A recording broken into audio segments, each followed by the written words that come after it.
Thank you. जय RCM. साथियों नमस्कार।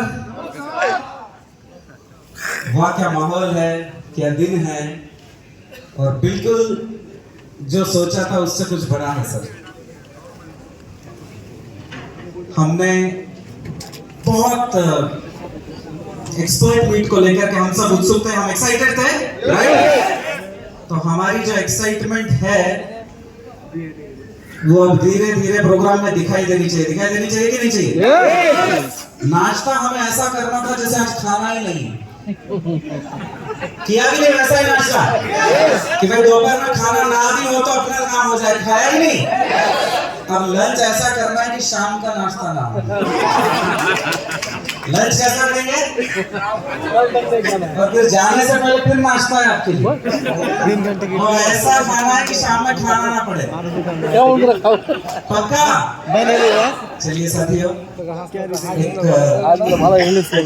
बहुत ही शानदार आज का दिन है। सबसे पहले मैं सभी हमारे मार्गदर्शक, हमारे कोर लीडर्स, हमारे राइजिंग कोर लीडर्स, हमारे टेक्निकल अचीवर्स, सीनियर अचीवर्स, तुलसी पेंट्स के स्टोर ओनर्स जिन्होंने दुकानें लगाकर वो सभी को एक सर्विस देते हैं, बहुत पूरा दिल और जान से कोशिश करते हैं कि हर फील्ड में काम करने वाले हर व्यक्ति को कहीं ना कहीं मैं सपोर्ट कर दूं। और इसी के साथ आज यहाँ अचीव करने वाले हर व्यक्ति का मैं तुलसी पेंट्स की तरफ से आप लोगों का स्वागत करता हूँ। साथियों, हम बार बार इस बात को कहते हैं, बार बार आपने इस बात को सुना होगा कि आरसीएम दुनिया की पहली और एकमात्र ऐसी कंपनी है जिसने पेंट जैसे कमर्शियल प्रोडक्ट को डायरेक्ट सेलिंग में लाया। देखिए, मेरी स्टेटमेंट का हर वर्ड बहुत इंपॉर्टेंट है। पेंट जैसे कमर्शियल प्रोडक्ट को डायरेक्ट सेलिंग में लाया। और एक कमर्शियल प्रोडक्ट पर जब काम होता है तो रिजल्ट कैसे आता है? कमर्शियल आता है, मामला चेंज होता हुआ नजर आता है। साथियों, तो आज की इस एक्सपर्ट मीट में जो हमारा मेन पर्पस था कि क्यों हमने इसका नाम एक्सपर्ट मीट रखा सर, ऐसा क्यों? भाई हम तो बस एक टारगेट अचीवमेंट का कोई भी नाम दे देते, लेकिन हमने सोचा कि नहीं, ये एक्सपर्ट मीट है तो नीरज, एक्सपर्ट मीट क्यों इसको एक्सपर्ट मीट कहा जाता है? तो सबसे पहला सवाल आता है कि ये एक्सपर्ट कौन होता है? पीछे तक आवाज आ रही है मेरी? Yes sir. एकदम कंफर्टेबल है? यस। देखिए, मैं एक तरफा बात करने में विश्वास ही नहीं करता। जब तक मुझे वहां से आवाज नहीं आती, मेरी आवाज ही नहीं निकलती सर। एक एक्सपर्ट वो होता है जिसको किसी भी प्रोडक्ट या सर्विस का इन डेप्थ नॉलेज होता है, जिसकी जानकारी आम आदमी से कुछ खास होती है सर। यस। वो कोई मामूली व्यक्ति नहीं होता। और मेरा वैयक्तिक मानना है कि जब तक आप एक्सपर्ट नहीं है तब तक आपकी कोई वैल्यू नहीं है। आप देख लेना, मार्केट में हमेशा वैल्यू एक एक्सपर्ट की होती है, एक जनरल प्रैक्टिशनर की नहीं होती। आप कई बार देखते हैं सर, ये मेरे क्लास में बहुत होशियार था, इसका जनरल नॉलेज बहुत अच्छा था, और बाद में देखोगे कि वो कुछ नहीं कर रहा था। जीवन में आप 5-7 साल बाद देखोगे तो वो कहीं सादे सीधी जगह कहीं नौकरी कर रहा है। और वही आप एक व्यक्ति को देखोगे जो एक फील्ड में बहुत ही एक्सपर्ट था, आप उसको देखोगे कि वो कहीं ना कहीं तरक्की कर रहा है। एक एक्सपर्ट व्यक्ति ही हमेशा जीवन में तरक्की कर सकता है साथी। आपको अगर जुकाम हो जाए, सर्दी हो जाए, बुखार आ जाए, आप आपकी गली में किसी डॉक्टर के पास जाते हैं जिसको हम जनरल प्रैक्टिशनर कहते हैं, तो उसका अगर क्लिनिक बंद हो ना तो कोई बात नहीं, आप दूसरे तीसरे किसी के भी पास चले जाते हैं, क्योंकि आपको 2-3 गोलियों से मतलब। आपको पता है कि मामला एक 2-3 दिन का है, मैं गोली किसी से भी ले लूं, मेरा काम हो जाए। लेकिन सोचिए कि आपको अगर हार्ट रिलेटेड कोई चैलेंज, तब आप किसी के भी पास जाओगे क्या? नो। आप देखोगे कि यार कोलकाता में एक्सपर्ट कौन है, इस मामले में कॉम्प्रोमाइज नहीं कर सकते, मुझे सबसे अच्छे व्यक्ति के पास जाना होगा जिसको इसकी पूरी जानकारी है, वहीं पर मैं इसका इलाज करवाऊं। करते ही नहीं करते? ठीक इसी तरह साथियों, जब तक आप पेंट फील्ड के एक्सपर्ट नहीं बनेंगे तब तक आप छोटा मोटा, अगर 5-10 लाख टीवी के बिजनेस को मैं बड़ा बिजनेस कहता ही नहीं पेंट में। अगर आप उतने बिजनेस के लिए आए हो तो बढ़िया आज खाना खाना, एंजॉय करना, और बिल्कुल आप फोटो वीडियो सब जगह डालना। 5-10 लाख टीवी आपका होता रहेगा। ये तो टीसी सर ने दे दिया हमको, कितना तो आप ऐसे ही कर लो। अगर हम कुछ और बड़ा सोच रहे हैं, अगर हम कुछ और प्लान कर रहे हैं, तो साथियों फिर हमें एक्सपर्ट बनना। आपको एक ऐसा व्यक्ति बनना होगा कि जिसकी उपस्थिति में सामने वाले को ऐसा लगे, जिसके घर आप चले गए उसे ऐसा लगे कि पता नहीं शायद 20-25 साल से पेंट का ही काम करता है। आप जब अपने आप को उस लेवल पर लेकर के आ जाओगे, आप देखना आपका बिजनेस की जो रफ्तार है आपने सोची भी नहीं होगी, उस दिशा से चलता रहेगा। साथियों, आपके किसी व्यक्ति ने आपका प्रोडक्ट लेना और नहीं लेना, इसमें इतना ही अंतर है। जब जब उसको ऐसा लगेगा कि आप बहुत ही एक्सपर्ट आदमी हैं जो गलत राय नहीं देंगे, आपकी हर राय सही होगी, वो आपसे ले लेगा। और जब जब उसको ऐसा लगेगा कि कोई व्यक्ति खुद के फायदे के लिए, खुद के बेनिफिट के लिए, खुद के प्रॉफिट के लिए मुझे कोई प्रोडक्ट देने आया है, तब वो आपसे नहीं। मानते कि नहीं मानते आप?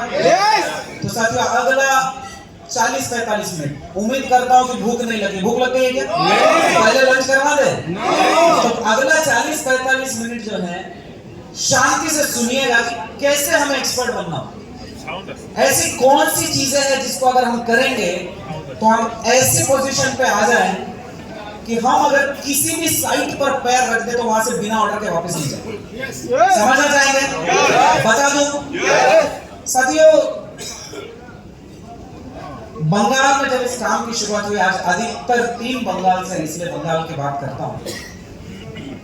मुझे अच्छा याद है कि शुरुआती दौर में, और बंगाल में देश भर में जहां भी इस बिजनेस को किया गया, काफी सारे चैलेंजेस शुरुआती दौर में फेस करते थे, काफी सारे, क्योंकि हम सब पेंट इंडस्ट्री से नहीं थे, और फिर पेंट इंडस्ट्री से नहीं थे लेकिन पेंट इंडस्ट्री में आ तो गए। अब यहाँ के सारी चीजें पता नहीं, तो सर किसी भी साइट पर जब हमारे लीडर जाते हैं, कुछ चैलेंज आ जाता है ना, तो अगली साइट पर जाने को डर लगता है कि यार अब क्या जाऊं, कैसे बताऊं, और कोई मुझे कुछ पूछे मैं ना बता पाऊं तो। लेकिन सर मैं आज इसी हॉल में कुछ ऐसे लीडर जानता हूं जो इतने लीडर हैं सर, आप उनको कितने भी बड़े प्रोजेक्ट पे छोड़ दें, वो यकीनन अपनी तरफ से 100% लीडर होकर पेंट इंडस्ट्री का इतना नॉलेज बता देते हैं जितना मार्केट में कंपनियों के सेल्स टीम के पास भी नहीं होता सर। अपने लीडर को मार्केट से ऑफर आते हैं कि मैं तुमको 1 लाख रुपए सैलरी देने को तैयार हूं, आप हमारी कंपनी को ज्वाइन करो। मैं कई जगह पर जाता हूं तो वहां लीडर बोलते हैं सर मुझे 50,000 का ऑफर दे रहे हैं, मुझे 70,000 का सर ऑफर दे रहे हैं। तो मैं कहता हूं कि अब समझो कि आपकी वैल्यू कितनी है। अगर वो आपको 1 लाख की दे रहा है तो आपकी वैल्यू 5 लाख की, तब आपको 1 लाख का ऑफर दिया जा रहा है। और ये वैल्यू तब होती है साथियों जब आप एक्सपर्ट बनते हैं। जब तक आप एक्सपर्ट नहीं, तब तक आपकी वैल्यू नहीं। एक बात को याद रख लेना, आप किसी भी आरसीएल का हर प्रोडक्ट मेरा प्रोडक्ट है, आप किसी भी सेगमेंट में काम कर रहे होंगे, मेरा आपसे एक ही कहना होगा कि उस सेगमेंट के इतने बड़े एक्सपर्ट बन जाए कि उस लाइन के किसी भी व्यक्ति को ये शंका हो जाए कि यार ये आदमी कहां से इस लाइन में काम कर सकते हैं। पेंट से एक्सपर्ट बनना चाहेंगे? बता दूं? देखिए साथियों, पहले इस इंडस्ट्री को समझते, पहले इस अवसर को समझते, ये मुहाजरा क्या है, ये मसला क्या है सर, कि भाई ये पेंट इंडस्ट्री है क्या। तो इसके अवसर को समझेंगे तो साथियों, इंडिया में जो पेंट इंडस्ट्री है उसने सबसे शानदार रिजल्ट दिया पिछले 40-50 साल में। इतनी ग्रोथ वाली सेगमेंट आप देखोगे कि बहुत कम रहा। जो हमारे सीनियर लीडर्स बैठे सर, आप अगर कभी स्टॉक इक्विटीज में वगैरह में इन्वेस्ट करते हैं तो आप किसी भी फर्म को अगर पूछोगे ना कि यार मैंने थोड़ा सा इन्वेस्टमेंट करना है, किसमें करूं, तो देखना आपके पोर्टफोलियो में वो पेंट की कंपनियां देगा ही देगा। क्यों देगा? क्योंकि ये कुछ ऐसी कंपनियां हैं जिन्होंने सालों में इतना डेवलपमेंट किया। तो आप इंडिया की पेंट इंडस्ट्री को देखो तो 65% बिजनेस कुछ चंद लोगों के हाथ में और 35% बिजनेस जो है वो बाकी लोगों के हाथ में। सर मैं चंद लोगों के हाथ में इसलिए कहता क्योंकि ये भी अपने आप में एक फायदा होता है। जब बहुत ज्यादा बड़े बड़े प्लेयर्स किसी सेगमेंट में होते हैं, नंबर ऑफ प्लेयर्स, तो चैलेंज ऐसी होती है कि आप साइड पर चले जाते हो, वो कोई और प्रोडक्ट का ही बताता है, आप उसको प्रूव ही नहीं कर पाते। बट आपको पेंट में काम करना है तो सिर्फ कितने लोगों के सामने प्रूव करना है, और वो भी हमारा मार्केट लीडर से। अगर प्रोडक्ट अच्छा है तो हम इजीली ऑर्डर ले सकते हैं कि नहीं ले सकते। आज आप सैंपल करते हो तो सामने एक आधा सैंपल होता है, 2 सैंपल होते हैं, और उससे हम बेहतर है तो हम ऑर्डर ले सकते हैं कि नहीं ले सकते। लेकिन साथियों ये 4 इंडस्ट्रियां थी, पर क्या आप जानते हैं कि हाल ही में और 2 बहुत बड़ी कंपनियां पेंट में आने लग गई है? आपने देखा इनको? 2019 में जिंदाल स्टील ग्रुप ने 650 करोड़ के साथ इस प्लांट पेंट का इंडस्ट्री लगाया, और आते ही उनको पता चला यार इतना काफी नहीं, यहाँ तो डिमांड हमारी सोच से ज्यादा है, तो उन्होंने तुरंत एक एक्सपेंशन किया सर 750। आप देखिए 19 से 22 के बीच में क्या गया, तो फिर कोविड गया और एक्सपेंशन कर दी। और ये कुछ भी नहीं है साथियों, इसकी टोटल तो कुछ नहीं है। आदित्य बिरला ग्रुप सन 2024 में 10,000 करोड़ की इन्वेस्टमेंट के साथ आ रहा है। कितना? 10,000 साथियों। आते ही इंडिया का सेकंड बिगेस्ट मैन्युफैक्चरर होगा, दूसरा सबसे बड़ा। कोई एंट्री ही दूसरे नंबर का लेता है। जिस इंडस्ट्री में लोगों ने सालों ऊपर जाने के लिए लगाया है, वहां एंट्री ही दूसरे नंबर पे। अब मैं आपसे पूछना चाहता हूं कि ये लोग ऐसा क्यों कर रहे हैं? क्या ये कंपनियां पैसे पड़े, कुछ मतलब नहीं, ऐसे ही लगा रही? कोई तो कारण होगा, कुछ स्टडी तो की होगी कि नहीं होगी? वो इसलिए कर रहे हैं साथियों कि सन 2025 तक भारत जो है वो दुनिया में तीसरे नंबर पर होगा कंस्ट्रक्शन में। मैं तो कहता हूं जिस न्यू टाउन में हम बैठे हैं सर, क्या यहाँ का 3, 4, 5 किलोमीटर का इलाका इतना ज्यादा कंस्ट्रक्शन में है जितना हो सकता है पूरे बंगाल में कंस्ट्रक्शन नहीं हो रहा होगा? है कि नहीं हो रहा है? तो इन कंपनियों को समझ में आ गया कि यार मार्केट इतना बड़ा है, अगर हम आज तैयारी करेंगे तो अगले 10 साल हम सप्लाई करेंगे। बराबर है? अब मेरा आपसे सवाल है, ये सारा कंस्ट्रक्शन कहां हो रहा है? जिसके भरोसे ये कंपनियां उतर रही है, ये कंस्ट्रक्शन कहां हो रहा है सर? क्या ये हमारे आसपास नहीं हो रहा? क्या हमारे पड़ोस में नहीं हो रहा? हमारे रिश्तेदारों का नहीं हो रहा? तो साथियों जितना बड़ा अवसर ये सभी कंपनियों के लिए है, क्या इतना ही बड़ा अवसर हम सब के लिए भी है कि नहीं है? तो साथियों इसी अवसर को समझते हुए हमारे कुछ एसोसिएट बायर्स ने देखिए क्या किया पिछले 2 सालों। ये जो बिल्डिंग है आप आपके सामने देख रहे हैं, इनको सबको तुलसी पेंट से लगाया गया है सर। आप देखिए कि साउथ इंडिया का one of the biggest group ASMR holdings की बिल्डिंग्स को अब तुलसी पेंट लगाया जाता है। कई सारे मंदिर सर, ये साउथ के कई सारे मंदिर, कई सारे मस्जिद, कई सारे चर्चेस, हर फोटो जो आप आपकी नजर पे देख रहे हैं साथियों, ये आरसीएम तुलसी पेंट से लगाई गई है। कई सारे स्कूल, कॉलेजेस, हॉस्पिटल्स, क्लब्स, साथियों न जाने अनगिनत घरों को अब तक तुलसी पेंट से रंगाया जा चुका है। हेलो, हमने भी किया है कि नहीं किया है? अब साथियों सवाल ये आ जाता है, ये सब कौन कर रहा है? कौन कर रहा है? कोई नहीं साथियों, आपके मेरे जैसे एसोसिएट बायर है जिनका पेंट लाइन से कोई ताल्लुक नहीं था। 2 साल 1.5 साल पहले जिनका पेंट से कोई ताल्लुक नहीं था, लेकिन उनको अवसर समझ में आ गया। क्या समझ में आ गया? अपॉर्चुनिटी समझ में आ गई, यार कुछ बड़ा किया जा सकता है। तो उन्होंने इस पेंट इंडस्ट्री को सीखा, समझा, और उन्होंने ही इन बिल्डिंगों को खोला किया। साथियों अगर हमें भी वहां जाना है, हमें भी इन चीजों को समझना है, तो कई सारे साथी जो नए होते हैं, कई सारे साथी जो जस्ट आए हैं या हो सकता है थोड़ा थोड़ा कर रहे हैं, वो सोचते हैं सर कैसे करें, इतना बड़ा वो एसएमआर का प्रोजेक्ट कर रहा है, कोई इतनी बड़ी चीजें कर रहा है। मैं आपसे एक ही बात कहूंगा, शुरुआत हमेशा एक दीवार से होती है। शुरुआत यही कुछ जो 75,000 पीवी अचीव किए हुए हमारे लीडर्स हैं, कुछ 50,000 पीवी के लीडर्स बैठे हैं, आज उनको मैं कह दूं तो बोलते सर हाँ 75,000 पीवी कौन सा पड़ता? कितनी बार भी दीजिए आप टारगेट, हर महीने कर लें। बोलते हैं कि नहीं बोलते? तो क्या आपकी भी सभी की शुरुआत एक दीवार से नहीं हुई? एक दीवार में पेंट करना शुरू करते हो, एक घर का ऑर्डर आप लेते हो तो 20-25 हजार पीवी आप बना लेते हो। फिर थोड़ा सा बड़ा एक आधा अंदर बाहर पूरा काम कर ले बोलो तो 50,000 बना लो। थोड़ा सा रो हाउस 3-4 घर एक साथ लगे हुए तो 5 लाख पीवी बन जाएगा कि नहीं बन जाएगा। और ऐसी बिल्डिंगों में तो अब साथियों लाखों करोड़ों का पेंट जाने लग गया। सर वो जो मैंने SMR ग्रुप बनाया है, वहां 6 महीने में 2 करोड़ का पेंट किया है सर। साथियों पेंट के साथ सबसे जबरदस्त चीज आपको बता दो, मेरा ये मानना है कि एक पावरफुल व्यक्ति हमेशा एक पावरफुल नेटवर्क के साथ होता है।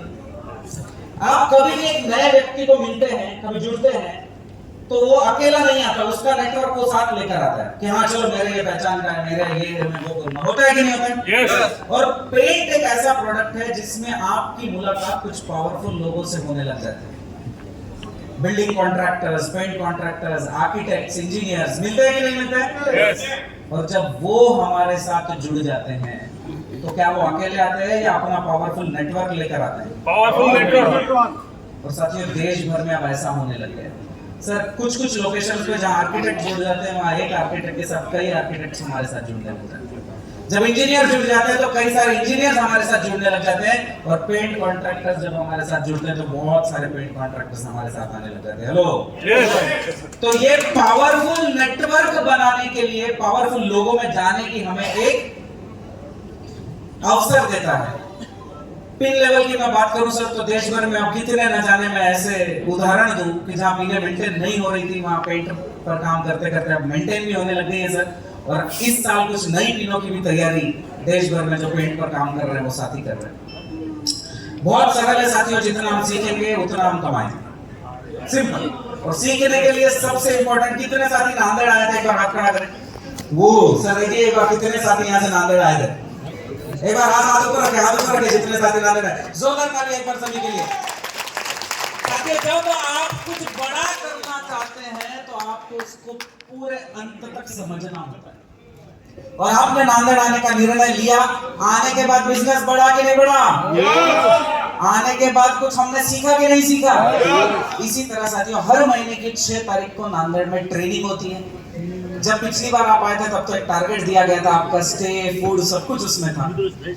अभी तो हम टारगेट नहीं देंगे, आने वाले दिनों में शायद दें। लेकिन हर महीने की 6 तारीख अगर आप आना चाहते हैं या किसी को लाना चाहते हैं तो ट्रेनिंग आपके लिए फ्री ऑफ कॉस्ट है। ट्रेनिंग का कोई कॉस्ट नहीं, आप दिन भर का ट्रेनिंग ले सकते हैं। रहना खाना वगैरह सारा आपको मैनेज करना है, वो कुछ भी मायने नहीं। इसी के साथ साथियों हर गुरुवार को रात 9 बजे तुलसी पेंट्स की ऑफिशियल ट्रेनिंग होती है। कितने लोग मीटिंग में आते हैं? इतने दिखाई नहीं देते यार। तो साथियों जो नहीं आते वो ध्यान रखें, हर गुरुवार रात 9 बजे की मीटिंग को मिस मत करिए, क्योंकि जो कुछ नया होता है उसकी चर्चा होगी। चलिए अब हम बात करेंगे कि कैसे हम एक्सपर्ट बन सकते हैं। कैसे हम, पहले तो कौन एक्सपर्ट बनना चाहते हैं? बनना चाहते हो? पक्का? साथियों खेल बदल रहा है, खिलाड़ी को बदलना होगा। अगर आप एक्सपर्ट बनना चाहते हैं तो आपको अपने तरीकों को बदलना। क्या करना होगा? अब सोचिए राहुल द्रविड़ अगर T20 खेले चलेगा, 1-2 ओवर में उसको बोलेंगे भाई तुम बाहर, मामला बिगड़ जाएगा। ठीक इसी तरह आप अगर पुरानी सोच से, पुराने थॉट प्रोसेस से अगर आप बिजनेस को करोगे तो नया बिजनेस आप नहीं कर पाओगे। पुराना जरूर कर लो। तो खेल बदलेगा तो खिलाड़ी को बदलना होगा कि नहीं होगा? साथियों कुछ लोग सोचते हैं कि हमें अगर एक्सपर्ट बनना है, हमें अगर कुछ बहुत बड़ा बिजनेस करना है तो शायद कुछ बहुत बड़ा करना पड़ेगा। क्या सोचते हैं कि हम अगर कुछ बड़ा बिजनेस करना चाहते हैं हमें कुछ बहुत बड़ा करना होगा। मैं विपरीत समझता हूं, अगर आपको कुछ बहुत बड़ा बिजनेस करना है तो आपको छोटी छोटी चीजों को सही तरीके से करना होगा।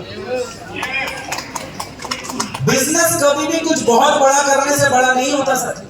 बिजनेस हमेशा छोटी चीजें जो आपको कही गई है उसको सही तरीके से करने से बड़ा होता है। तो आज हम इसी विषय में छोटी छोटी चीजों पर आपसे थोड़ी सी बातचीत करूंगा। शांति से सुनिए, क्योंकि इसके अलावा एक्सपर्ट बनने का कोई और तरीका ही नहीं। पेंट में। मुझे अच्छा याद है सर, जो 7 बेसिक्स और 7 कार्डिनल्स, कितने लोगों ने देखा? अभी शर्मा जी ने बता दिया। 7 बेसिक और 7 कार्डिनल्स की ट्रेनिंग सर हमने साउथ इंडिया में जब इस बिजनेस को शुरू किया था, हमारे पास ये 7 बेसिक और 7 कार्डिनल्स नहीं थे। क्योंकि दुनिया में पहली बार अगर पेंट डायरेक्ट सेलिंग में आया है तो क्या हमारे पास गाइडलाइन होगी उसकी? तो हमारे पास कोई गाइडलाइन नहीं थी। तो शर्मा जी बोला फ्लाइट में क्या ऐसा आपको स्टार्टिंग में इंस्ट्रक्शन दिए जाते हैं, हमारे पास ही नहीं थे। तो 2-4 बार हमने क्रैश लैंडिंग कर दी, सब लफड़ा हो गया। फिर समझ में आया कि जब तक गाइडलाइन नहीं होगी कि किसी भी व्यक्ति को पेंट में काम करना कैसे है, तब तक वो सीखेगा कैसे। तब हमने 7 बेसिक और 7 कार्डिनल्स बनाए थे। और जब 7 बेसिक और 7 कार्डिनल्स को हमारे साथियों ने समझा, उस पर बिजनेस किया, तो वो मेरे को पूछते नहीं सर और कुछ बताओ जिससे बिजनेस होगा। आज वही साथी बड़ा बिजनेस करके वापस आते बोलते सर 7 बेसिक और 7 कार्डिनल के बाहर कोई मानता है कि उसके बाद कोई चीज है? जो कुछ भी है उसी में है कि नहीं? ठीक इसी तरह मैं आज जो आपको बताने जा रहा हूं, उसको बहुत शांति से सुनना। इसके बाद आपके बिजनेस को बड़ा करने के लिए किसी और की जरूरत नहीं है। समझना चाहेंगे? साथियों, सबसे पहली चीज साथियों, प्रेजेंटेशन। आपको प्रेजेंटेबल रहना होगा। मैं समझता हूं 10 रुपए की पेन बेचना है तो ज्यादा झमेला नहीं। आपके प्रोडक्ट की वैल्यू कितनी है इस पर निर्भर करता है कि आपकी तैयारी कितनी होनी चाहिए। उदाहरण बता दूं कि 10 रुपए की पेन मुझे संजीव जी को बेचनी, मैं सर के पास जाऊंगा, सर एक 10 रुपए का पेन है रख लो, तो सर बोलेंगे यार मेरे को जरूरत नहीं सर, मेरे पास है, मेरे को नहीं चाहिए। मैं दूसरी बार जाऊंगा कि सर रख लो यार मेरे पास है। तीसरी बार जाऊंगा तो मैं आके के लो 10 रुपए दे दो, बार क्या बोलेंगे? बोलेंगे कि नहीं बोलेंगे? अभी 1 लाख रुपए का पेंट सर के घर में लगना है, इस स्ट्रेटेजी से बेच पाऊंगा? नो। आपके प्रोडक्ट का वैल्यू चेंज हो गया तो आपकी तैयारी को चेंज होगा। आप किसी के घर पर पैर रखते हैं, गेट में से उसके अंदर तक जब जाते हैं तो वो आपको देख रहा है कि अरे कौन है, आप उसके लिए अनजान हो। अगर आप ऐसे ही चले गए टी शर्ट में, कुछ नहीं, आपके पास टूल किट नहीं है, सामान नहीं है, सर मैं पेंट देने आया, वो 5 मिनट आपको करेगा कि नहीं करेगा? हमें अगर पेंट पर काम करना है तो साथियों हमारे प्रेजेंटेशन को पहले ठीक करना होगा। आप एक हाई वैल्यू प्रोडक्ट अगर दे रहे हैं तो अपने आप को उस वैल्यू पर पहले लेकर के आ जाए। मैं मानता हूं पेंट में आपको सूट पहनकर बेचने नहीं जाना पड़ता, जरूरत नहीं है इसकी, लेकिन प्रेजेंटेबल रहे। आपके पास आपका एक आई कार्ड होना चाहिए, आपका विजिटिंग कार्ड तुलसी पेंट्स का आपके साथ होना चाहिए। दोनों हाथों से झुककर कार्ड को देना है, ऐसे निकाल के दे देते सर पेंट का काम करता हूं। क्यों दोनों हाथों से झुककर देता है पता आपको? विजिटिंग कार्ड को हमेशा, हमारे बिजनेस कार्ड को झुककर क्यों दिया जाता है? वो पहली जेस्चर है जहां सामने वाले को समझ में आता है कि ये मुझे सर्विस देने के लिए तैयार है। राइट? छोटी चीजों को सही तरीके से करिए, देखिए साथियों बिजनेस बड़ा होगा ही होगा। दूसरी चीज साथियों, हम टूल किट साथ में लेके ही नहीं जाते। हमारे पास शेयर कार्ड्स हैं, हमारा प्रोडक्ट सिलेक्शन चार्ट है, हमारे पॉलीमर पुट्टी के बोर्ड है, ऑलराउंडर के फिल्म है, ऐसे ही चलेगा। सैनिक अगर सर आप फौज में थे, बिना बंदूक के कभी गए हो, क्या होगा? तो साथियों आप जब मार्केट में हैं, अपने टूल्स को अपने साथ रखें, रख सकते हैं? yes. अब साथियों अगली चीज, पहली चीज तो क्या है? प्रेजेंटेशन। आप जब तक प्रेजेंटेबल नहीं है तब तक तो आपके बाहर निकलने का ही कोई मतलब नहीं। अगली चीज है साथियों कम्युनिकेशन। क्या है साथियों? कम्युनिकेशन अपने आप में मेरा ऐसा मानना है कि कम्युनिकेशन की परिभाषा और बिजनेस की परिभाषा एक ही होती है। जो व्यक्ति अच्छा कम्युनिकेट कर सकता है वो व्यक्ति अच्छा बिजनेस कर सकता है। और कम्युनिकेशन में करना क्या है मैं आपको बताता हूं। हम जब भी किसी के पास जाते हैं तो अपना प्रोडक्ट अच्छा है, ये है, वो है, उसको सारा बोलने लग जाते हैं। बोलते कि नहीं बोलते? Sir alright, sir polymer putty, ये वो। हमें पहले ये समझना है साथियों कि उस व्यक्ति के दिमाग में चल क्या रहा है। अगर कोई व्यक्ति अपने घर पे पेंट कर रहा है तो उसके डर क्या है, उसको क्या किन किन चीजों का कंसर्न है उसे? यार मेरा कौन पेंट कॉन्ट्रैक्टर काम करेगा, मेरा टाइम, मेरे को 15 दिन में मेरे घर में शादी है, टाइम से काम हो जाएगा कि नहीं हो जाएगा? पहले का पुराना लीकेज है उसका कोई सॉल्यूशन होगा कि नहीं होगा। आप जब जब उसकी क्या चैलेंज है इसको सोच के उसका जवाब दोगे, आप धीरे धीरे अपने प्रोडक्ट को ऑटोमेटिकली देते चलो। तो इसके लिए साथियों एक बहुत अच्छी सी 10 मिनट की ट्रेनिंग मैं आपको दूंगा अभी। वो 10 मिनट की ट्रेनिंग ऐसी है कि हमको कम्युनिकेशन में करना क्या, बेसिकली किन बातों का ध्यान हमें रखना। और पेंट एक ऐसा प्रोडक्ट है साथियों जिसमें एक मीटिंग में सब कुछ नहीं होता, 2 या 3 मीटिंगों की जरूरत है। किसी भी घर में आप पेंट करना चाहते हो एक मीटिंग में फाइनल। कुछ लोग सोचते हैं सर 50,000 रुपये भी आने वाला है, आज ही क्लोज हो जाएगा तो काम करें। सोचते हैं कि नहीं सर, सर एक बिल्डिंग में इतना पेंट लग रहा है, आज के आज मुझे ऑर्डर। ऐसा नहीं है। ऐसा नहीं होने का बहुत सरल सा कारण आपको, जब भी हम किसी व्यक्ति से पहली बार मिलते हैं तो हम उससे थोड़ी सी दूरी बनाए रखते हैं, एक इनडायरेक्ट डिस्टेंस होता है हमारे बीच। मैं संजीव जी से पहली बार मिला, खान साहब से पहली बार मिला तो ग्रीट हो गए, मीट हो गए, लेकिन हम थोड़ा सा अपने, आप मुझे नहीं जानते, मैं आपको नहीं जानता। और सर हम जब दूसरी बार मिले तो अरे सर गले वाले लग के मिलते कि नहीं मिलते। आज सुबह से आप में से भी कई साथियों को मैं चेहरा देख के बोला कि अरे भाई कैसे हो, क्या नहीं। तो पहली बार में दूसरी बार में क्या बदल गया, हमारा फ्रीक्वेंसी बदल गया, हमारी ट्यूनिंग चेंज हो गई। मानते हैं आप इस बात को? अब पहली मीटिंग में क्या करना है, जब भी हम किसी के घर पे जाए तो पहली मीटिंग में ऐसा क्या बोलना है। तो सबसे पहले साथियों शुरुआत करना है इंट्रोडक्शन से। मैं अपने जब बात शुरू करूं, सर मैं तुलसी पेंट से हूं, हम लोग पिछले 26 सालों से पेंट इंडस्ट्री में हैं और हम बहुत अच्छा काम इस एरिया में कर रहे हैं। मैंने 2-4 मीटिंग यहाँ करी, मुझे लगा आपको पेंट की जरूरत है इसलिए मैं आया, इससे ज्यादा बात हमें करनी है। हम जाते सर मेरा ये प्रोडक्ट देखो, मेरा वो प्रोडक्ट देखो, मैं ऐसा वैसा। हमने अपना इंट्रोडक्शन दे दिया, उसके बाद हम उसका सुनेंगे। क्या करेंगे? सुनेंगे। इतने धीरे बोलेंगे तो पक्का नहीं सुनोगे। क्या करेंगे? सुनेंगे। पहली चीज क्या करना है? इंट्रोडक्शन। चलो दोहराते हैं। पहली चीज क्या करेंगे? इंट्रोडक्शन। पहली चीज इंट्रोडक्शन।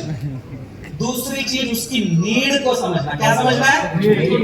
भाई उसकी जरूरत क्या है, वो क्या चाहता है, वो खुद के घर में रह रहा है या किराए के घर में रह रहा है, वो कितने साल के लिए पेंट करना चाहता है, कितना बजट है उसका, कितने टाइम में करना है। सुनेंगे कि नहीं सुनेंगे? तो पहली चीज क्या थी? इंट्रोडक्शन। दूसरी चीज नीड क्या है, उसकी जरूरत क्या है। जब जब आप किसी की जरूरत के हिसाब से सजेस्ट करते हो आपका बिजनेस होता है, और जब जब आप सामने वाले की जरूरत बिना समझे कुछ देने की कोशिश करते हो तो बिजनेस। फिर आप सोचते सर कर रहे हैं बहुत दिन से पेंट में काम हो ही नहीं रहा है, क्योंकि हम सामने वाले की जरूरत को समझ ही नहीं रहे। अब जैसे उसकी नीड समझ में आ गई, उसको सही सुझाव देने का समय है कि ठीक है सर समझ गया आप क्या करना चाहते हैं, मैं समझ गया, मुझे ऐसा लगता है आपने ये प्राइमर लेना चाहिए, ये प्राइमर आपके लिए सूट होगा, ये पेंट आपको ठीक होगा। अब सही सुझाव हम कब दे पाएंगे? जब हमें खुद को अपने प्रोडक्ट पता है। अगर हमें अपने प्रोडक्ट के बारे में नहीं पता है तो क्या हम सुझाव दे सकते हैं? तो साथियों इसीलिए 7 बेसिक्स बनाए गए। सबसे पहला बेसिक ये कहता है कि प्रोडक्ट ब्रोशर में दी गई जानकारी को ध्यान से पढ़ो। हमें अपने प्रोडक्ट के नाम और अपने कॉम्पिटिटर के प्रोडक्ट के नाम याद होने चाहिए। 13 प्रोडक्ट समझने का ना, 13 सीढ़ियां आपको डायमंड बनने की। कितने साथी जो आप तुलसी पेंट के सभी प्रोडक्ट के नाम बता सकते हैं? एक बार हाथ खड़ा करें। जोरदार सर, क्या बात है। तो साथियों जब हमारे पास नॉलेज होगा तो हम दे पाएंगे ना। अगर प्रोडक्ट के नाम ही नहीं पता, सामने आने तो बोला अच्छा पेंट है कौन सा है बताओ, ब्रोशर निकाल के चेक करो, आप खुद वहां से पेंट खरीदे हो गया। उसकी नीड को समझना है और नीड समझने के बाद उसको सही सुझाव देना है। दे सकते हैं? सही सुझाव देने के बाद एक सवाल सामने वाला हमेशा पूछेगा, अरे सर इसका रेट क्या होगा? क्या पूछेगा? पूछता है कि नहीं पूछता? अब पहली मीटिंग में जब तक कोई आपके सिर पर बंदूक ना रख जाए तब तक रेट बताना ही नहीं। कर सकते हैं? तुरंत नहीं तो डीपी निकाली सर ये इतने में पड़ जाएगा, ये उतने में पड़ जाएगा। हाँ पेंट में काम कर रहे तो साथियों डीपी घर छोड़ाना, लेकर भी मत जाना साथ। जैसे ही हमने उसने पूछा अरे सर ये कितने में पड़ जाएगा, तो जवाब क्या देंगे पता है? सर आपके 2 रुपए बचाने की जिम्मेदारी मेरी, आप क्यों चिंता करते हैं? क्या बोलेंगे? अरे सर आपका 2 रुपया बचाने का जिम्मेदारी मेरा है, वो आपका थोड़ा ही है। आप एक बार सैंपल तो लगा के देखो। बोल सकते हैं नहीं बोल सकते? पहली मीटिंग में सैंपल का मौका मांगे बिना वहां से निकलेंगे ही नहीं। कर सकते हैं?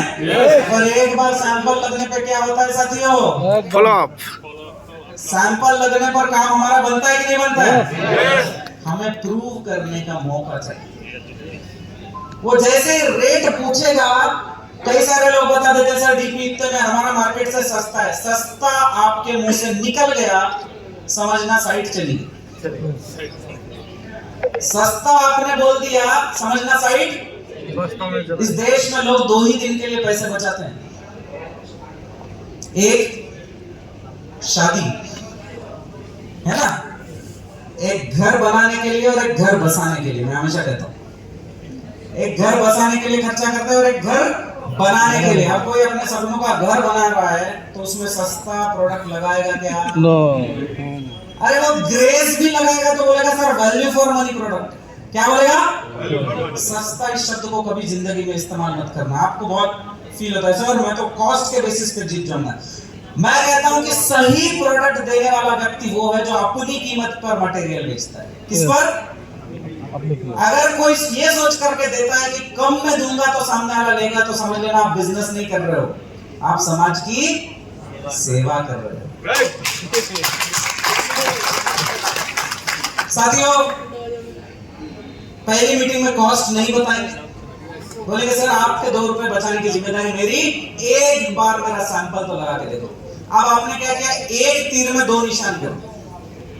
एक तो आपने रेट नहीं बताना था तो बताया ही नहीं, और दूसरा सामने वाले को आपने ये नहीं कहा आपका प्रोडक्ट अच्छा है, आपने ये दिखा दिया कि देखो मेरे में कितना कॉन्फिडेंस है मेरे प्रोडक्ट के लिए। दिखाया कि नहीं दिखाया? और साथियों मेरा ये मानना है कि आपका कॉन्फिडेंस आपका प्रोडक्ट बेचता है। याद करो ना सर, आरसीएम में सबसे ज्यादा हम हेल्थ कार्ड ऑयल लेते हैं, सबसे ज्यादा बिजनेस हम ऑयल का करते कि नहीं करते? क्यों? Oil sir highest selling product है, बेचने वाले के कॉन्फिडेंस की वजह से। सर कोई बोलता है उसमें ये, कोई मुझे बोलता है सर इसका हेल्थ बेनिफिट बहुत अच्छा। मैं बोलता हूं क्यों? आरसीएम के प्रोडक्ट बाकी जो उसके हेल्थ बेनिफिट अच्छे नहीं है। अच्छे। कोई मुझे बोलता है सर ये रोज लगता है। मैं बोलता हूं क्यों? बाकी पेंट छोड़ दो तो शायद वंडरवर्ल्ड में हर प्रोडक्ट रोज लगता है। आप याद करो जिस कॉन्फिडेंस से आप ऑयल देते हैं, सामने वाला जैसे ही आप ज्वाइनिंग होती पीयूसी में लाते हो, डब्बा निकाल के सामने, कुछ खरीद की मत खरीद, तुझे ये लेना है। उस टाइम वो देखता भी नहीं इसमें क्या है इंग्रेडिएंट, हाँ ठीक है भाई इसको तो दे दे। तो क्या आपका कॉन्फिडेंस आपका प्रोडक्ट बेचता है? जब तक आप पेंट में भी अपना कॉन्फिडेंस को उस लेवल पर नहीं लाओगे ना, तो आप पेंट पर बहुत बड़ा बिजनेस नहीं कर पाओगे। तो साथियों पहली मीटिंग में आपने क्या कर दिया? पहले इंट्रोडक्शन, दूसरा उसकी जरूरत क्या है, तीसरा कुछ भी हो जाओ, और चौथा अपन कॉन्फिडेंस दिखाएंगे अपने प्रोडक्ट में, पांचवा सैंपल का मौका लेके वहां से निकलेंगे। कर सकते हैं? साथियों अब बारी आ जाएगी दूसरी मीटिंग। दूसरी मीटिंग तुरंत 1 घंटे बाद नहीं रखनी। कोई तो यहां से अब भी जाता हो 1 घंटे में आता नहीं, पीवी आपका आप ही को मिलेगा, किसी और को नहीं जाने वाला। अगले दिन पेंट कॉन्ट्रैक्टर के साथ सैंपल करिए, और सैंपल भी बहुत सिस्टमैटिकली करना। ऐसे गए कुछ तो लगाया, सैंपल बना दिया सर मैंने आपका, हाँ मास्किंग टेप जानते हैं सब लोग? यस। प्रॉपर टेप लगाना है, उसके बीच सैंपलिंग परफेक्टली करने के बाद उसके नीचे एक स्टिकर जिस पे आपकी दुकान का नाम या आपका नाम, प्रोडक्ट का नाम, कौन सा शेड आपने लगाया उसके डिटेल लिखना है, और आपका मोबाइल नंबर वहां होना चाहिए। कर सकते हैं? अब आप साइट पर नहीं रहोगे, लेकिन सैंपल साइट पर ही रहने वाला है। आप वहां से चले गए, जब भी ओनर आएगा देखेगा यार 5 सैंपल लगे, लेकिन इसका सैंपल तो यार बहुत ही सिस्टमैटिक लगता है, ये प्रोफेशनल दिख रहा है, नंबर है, सब कुछ है नीचे लगा। तो ऑर्डर आपको मिलेगा कि नहीं मिलेगा? 100%। सैम्पलिंग होने के बाद एक प्रोफेशनल कोटेशन उसको देना है साथियों, बहुत अच्छे से प्रॉपरली वर्कआउट करके कोटेशन देना है। डीपी पे काम नहीं करना है और कोटेशन दे दिया, आपका काम कंप्लीट हो गया।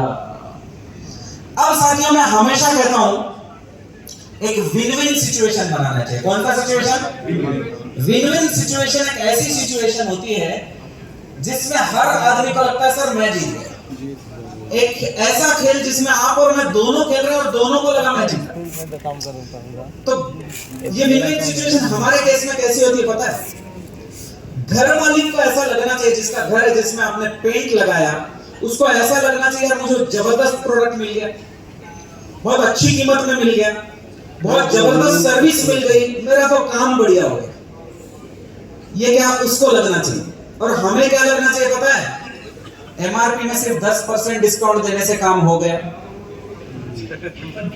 पेंटर को उसका फायदा मिल गया,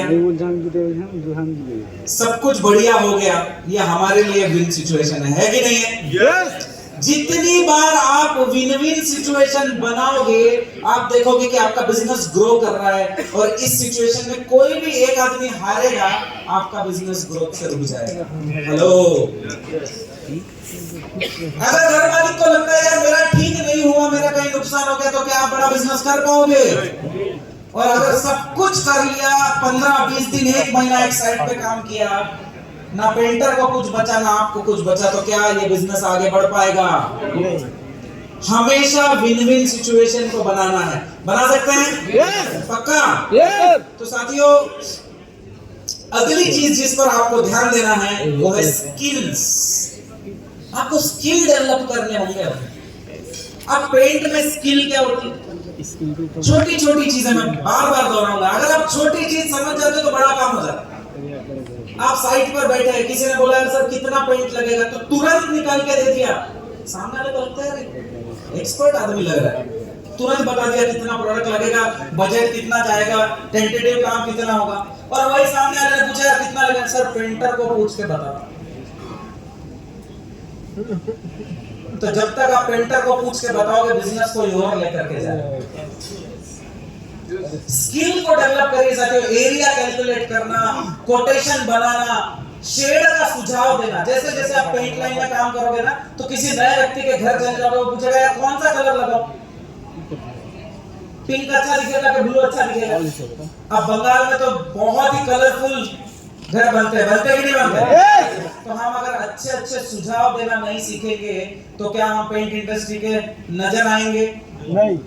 हमें समझना होगा, सजेशन देना, सर ये लगाना अच्छा लगेगा, ये इसके साथ अच्छा जाता है, पहले किया हुआ काम है उसके 4-8 फोटोज अपने साथ रखो कि सर देखिए ये कॉम्बिनेशन और ठीक लगता है। कर सकते हैं कि नहीं कर सकते? साथियों छोटी छोटी चीजों पर काम करोगे तो रिजल्ट आना शुरू हो जाते हैं। शेड बनाना, कलर बनाना अपने आप में कला है। कितने तुलसी पेंट्स के स्टोन ओनर्स यहाँ जिन्होंने टिंटिंग मशीन लगाई, एक बार हाथ में आकर